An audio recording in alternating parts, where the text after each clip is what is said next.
continues to run well out in front of the rest of the field. Here's the race order. Dominating the race, number 1, Porsche, Ludwig Heimrath, followed by Rick By, David Lacey, and Ian Goggin. 4 Porsches in the first 4 positions. Lee Bentham in the number 75 Camaros, and then we have Buck, Alloy, Cullen, Primo, and Lee rounding up the top 10. We look at the battle going on for that 7th and 8th place positions. That is David Alloy in the number 98 car, and just behind him, Gord Cullen in the 37. A little bit further back, 76, Scott Primo doing a wonderful job running 9th overall in a Class 3 car. Just ahead of that 93 Firebird of Jason Lee. There's your race leader, Ludwig Heimrath, on the front straightaway. Into turn 1, we look further back up the racetrack to the 08 Porsche of Rick By, so you get a good idea as to the distance between that front-running Porsche 968 of Ludwig Heimrath and Rick By. There's the battle for third. David Lacey in the 02, followed by Ian Goggins, and then the number 75 Camaro of Lee Bentham. That's a great 3-way fight going on for third. Now, a little earlier, Gunnar Schmidt brought the number 38 Volkswagen Jetta onto pit road. This was an unscheduled pit stop for Schmidt, who was running in the 2nd place position in class. You can see he slowly brings it to a stop. The crew gets the jack under the car, but they're not hurrying all that much. That is usually an indication that whatever the problem is, it is a major one. And now Schmidt motioning to the crew to go to the front of the car, but it almost looks as though the situation was hopeless at this point. Up goes the hood. It was a major problem. Here's Pierre with more details on the problem. Gunther Schmidt, your Jetta seemed to have stabbed you in the back after only 15 minutes. Could you explain to us what happened? Yeah, I came into corner 11 and shifted back into 2nd to get around that turn, and under acceleration coming out of a corner, I shifted into 3rd. For about 2 seconds I grabbed, and then all the drive was gone, so I assumed the gearbox, the main shaft is broken or something like that. Is it something that you expect from this car, or generally are the gearboxes quite strong? No, I didn't expect that at all. General, the gearboxes are pretty good, and we rebuild them every year basically, and we had problems with them before, but nothing like this. We could always go just last one gear or the other, but never all the gears at once. Better luck next time. It's always next time. Thanks. On board with Norm Heng in the 05 Porsche, he was having trouble keeping up with Gunther's Jetta. Co-driver Stuart Ballantyne talked about problems dusting off this car after winter layoff. Well, we blew the cobwebs out right through the bottom of our motor at the Mosport race, so we got a new motor in, and we're just dialing it in now, and things seem pretty strong. It arrived on Wednesday, and the guys have been working night and day to put it in, and we're really thankful that they got it going, and she cranked to life last night about 7 o'clock. Another visitor to pit road was number 911, Jim Kelly in the Nissan NX 2000. Some work under the hood would get Kelly back out onto the racetrack, but he was unable to match his earlier times. Ludwig Heimrath, who was the quickest of the cars in qualifying, was within a couple of seconds of his qualifying time as he continued to click off quick lap after quick lap, pulling away from 2nd place driver Rick By. And here's your race order. Ludwig Heimrath leads, followed by Rick By, David Lacey, Ian Goggin, and Lee Bentham, followed by Buck, Alloy, Lee, Cullen, and Primo. That's your top 10 overall. You're watching the Valvoline Touring Car Championship on TSN. We'll be back right after this.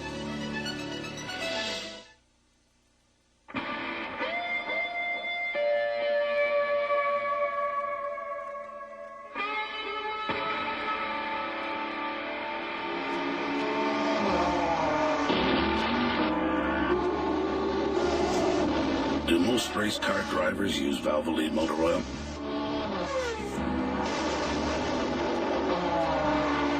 Does champagne taste better than dust? Hing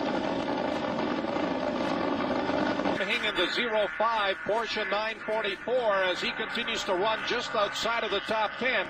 This car appears to be down on power here today. And now we look at the leader, Ludwig Heimrath, about to lap the 22 car of Derek Monick. Heimrath has had a brilliant run here this afternoon in the sunshine at Shannonville. And just in back of Heimrath, the number 30 BMW 325 of Sean Keenan. He is 2nd in the Class 2 class. Ludwig Heimrath out of the hairpin. Now we look a little bit further up the racetrack to the number 08 of Rick By. Rick having some problems getting around some of the other cars on the racetrack, and Heimrath continues to stretch out the lead. Up across the start-finish line, it is the 99 car of Robin Buck. He is about to be lapped by 75 Lee Bentham. Bentham on the inside will move around the Buck car, who now goes a lap down. Buck was into the pits trying to solve some handling problems, and it does not look as though they've been able to right the car, because he is still all over the racetrack. Bentham in the NTN Camaro running in the 5th place position. Buck struggling to try to get back up through the field. Here's a good battle on the inside. It is Scott Primo inside of Gord Cullen. He'll pick up the position. Here comes Cullen battling back right up alongside as the Class 2 and Class 3 leaders battle at it down the back straightaway. And here's your race order. Leading number 1, Ludwig Heimrath. Number 2, Rick By. David Lacey in the number 3 position. Ian Goggin, number 4. Number 5, the Camaro of Lee Bentham, followed by David Alloy, Jason Lee, Gord Cullen, Scott Primo, and Ron Green to round up your top 10. Here's the battle for 9th and 10th, and 1st and 2nd in Class 3. Scott Primo in the 76 car. Just in back, it's Ron Green in at number 17, a Honda CRX. They come on the start-finish straightaway. Your race leader, Ludwig Heimrath, going through. The 53 car here is Jim Holtham in the Heyman Motors Corrado. That is a Class 3 Corrado. That is a 4-cylinder machine as he runs in 3rd place. Robin Buck off the end of the back straightaway down the escape road, and he may have been tapped in the back. Buck has been fighting this car around the racetrack as they've been trying to sort out some handling problems with this older Camaro. He will rejoin the field, but this is going to cost him several positions. He'd already made an unscheduled pit stop that cost him at least 1 lap. And now here is Buck finally getting back on the racetrack as there's an opening there in the traffic, but this is going to put him further back. Robin Buck, who had a pretty good run in qualifying, but as we said, he's really been having to manhandle this car. Here he comes through Allen's corner and back on the start-finish straightaway. Now we go on board with Jason Lee in the number 93 Firebird as he runs on the back straightaway here at Shannonville Motorsport Park. Lee has been running in the top 10 through the first hour or so here today, but you can see not able to match the speed of the Porsche just ahead of him. Rick By in the 08. That KFC Tim Hortons Porsche about to be lapped now by the number 1 car of Ludwig Heimrath. So this will give you an idea as to the tremendous pace that Heimrath has set. He'll go through on the inside into turn number 1, and Ludwig Heimrath has put that Porsche up around Rick By, and now he has lapped the entire field.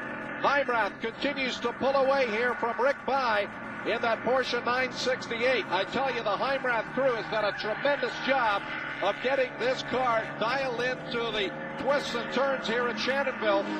By desperately trying to hang on to the Porsche there of Ludwig Heimrath, but that Q107 Porsche disappearing into the distance. Here is your 3rd place driver, the 02 of David Lacey. He has had a solid run, but well back of the front-running cars of Ludwig Heimrath and Rick By as they come on the start-finish straightaway. And some pretty good racing going on a little bit further back in the field. The 06 of Ian Goggin. Goggin has been up in the top 5 throughout. He's had a pretty good battle here through much of the first hour. No, off in turn 1. The number 58 car has split off here in turn number 1. That is George McCullough's car, and it appears like he came in a little bit too hot in turn 1 and lost it, hit the wall. Corner 1 is much more difficult than it used to be, and Gord Cullen talked to us about the difficulty of driving the new configuration here at Shannonville. It's actually made it a much more technical corner. Corner 1 used to be an almost flat-out corner. You could take a normal line through it, just exit on the outside of the corner, because then you came down to another right-hand corner. Now they've made it a much more complex, if you like to call it that way, because now you have to exit a very fast corner on the wrong side of the track so that you can then be set up for the next corner. So a lot of people go real fast through corner 1, they get to corner 2, and they're in serious trouble. So it actually, I think, is a much more technical corner now, and it's a lot of fun to set the car up properly to do both corners correctly. Robin Buck has brought the number 99 Strudwick Camaro back onto pit road. The crew going to work on the car. There is crew chief Robbie White.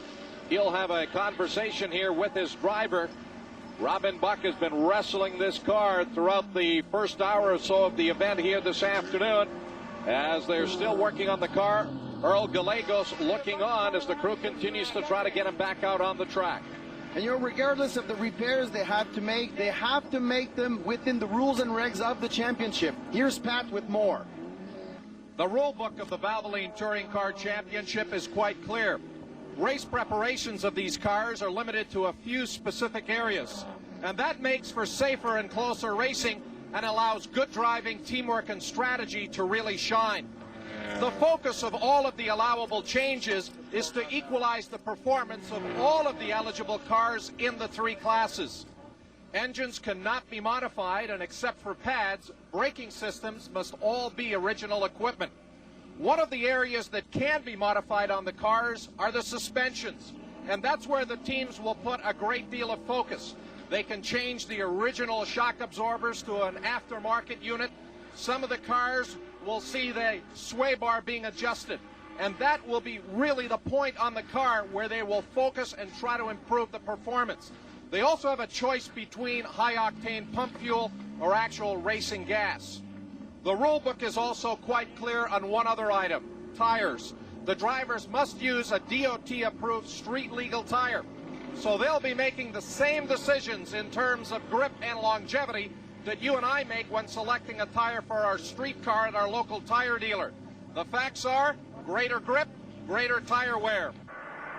Well, one driver who's had some great grip here on the Shannonville asphalt today is Ludwig Heimrath, as he continues to just carve his way back up through the field now for the second time. Heimrath has lapped the entire field, including all of his Class 1 competitors in the other Porsches and Camaros, as we now look at the second-place car in Class 3. Scott Primo had led through the first hour, but they are now running second in Class 3, having dropped to the number 2 spot behind that number 17 of Ron Green.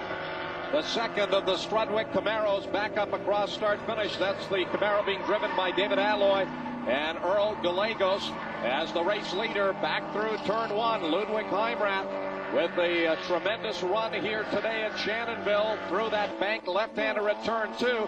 And now we look at the fight here between the Class 2 leaders. That's Gord Cullen in the number 37 Corrado. That's the V6 Corrado, and that is why it is a Class 2 car. Then we go to the 17 car of Ron Green, the Honda CRX, back up across start-finish and into turn 1. That's been a great battle just inside of the top 10. In fact, right now those cars showing currently in 6th and 7th overall and running first in their respective classes. Gord Cullen, a very experienced driver here at Shannonville. He's driven a number of different classes here, including Formula 1600s and Formula 2000s for a number of years, and doing an outstanding job in this Class 2 Volkswagen Corrado. Here's Green trying to get around in the S's. He'll take a look down on the inside into the hairpin, and Ron Green has put the CRX back around as the two cars go at it down the back straightaway, side by side, door handle to door handle. Here comes Cullen battling back, trying to retake the position on the racetrack. They just about touched as they set it up for the run off the end of the back straightaway. Cullen on the inside. Oh, got right up on the inside of the speed curbing. Just about launched that car off the racetrack, and Green manages to hang on to the position. Remember, these two drivers are running in separate classes, but you wouldn't know it out there the way they're trying to run each other off the racetrack. Back through Allen's Corner, Ron Green in that Honda CRX, running out of the final turn, back on the pit straightaway for the moment. Gord Cullen decides he doesn't want any of that action. He'll back out of the throttle just a little bit. And now we go on board with Jim